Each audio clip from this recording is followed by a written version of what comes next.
Well, I'm sure a lot of people are relieved. And why is that? Because the basic bitch pumpkin spice latte of astrology, Mercury retrograde, is ending.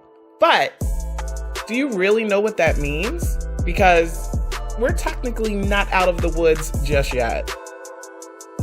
So, we refer to Mercury retrograde as being a time frame where we should slow down, reevaluate, actually do all the re's. So any words starting with re's are really appropriate for Mercury retrograde. But when we talk about what it actually is, I think there's a lot of confusion. So let's break it down. Mercury retrograde is an entire cycle. And it's more than just the actual part when Mercury itself appears to be moving backwards from our vantage point on Earth, which is what retrograde is. So, from October 11th to the 31st of October, that was the first shadow phase of Mercury, okay? That was 11 degrees to 27 degrees of Scorpio. Here's why that is important. So that is the area that it did retrograde over from 11 degrees to 27 degrees. Actually, what happened is Mercury itself went into Scorpio, and then when it got to 27 degrees of Scorpio on October 31st, it started to appear to move backwards, and it stayed in that retrograde motion until November 20th when it hit 11 degrees. So, yes, the retrograde cycle itself has stopped, but now we have to pass from 11 degrees all the way up to 27 degrees of Scorpio, the area where Mercury already retrograded.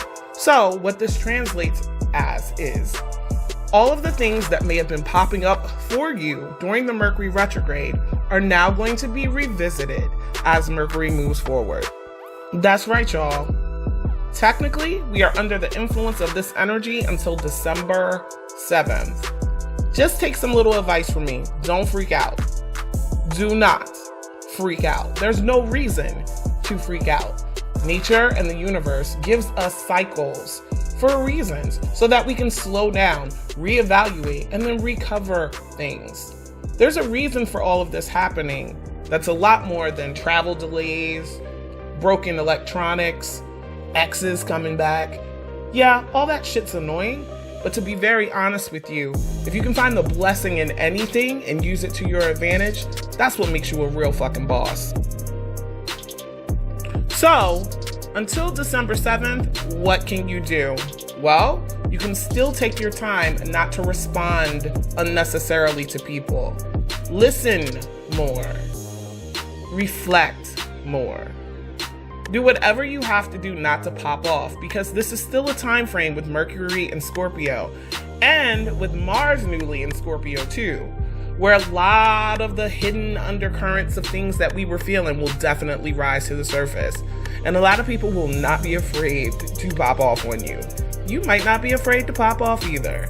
So, chillax, breathe, do all of that before you respond. You'll thank yourself later.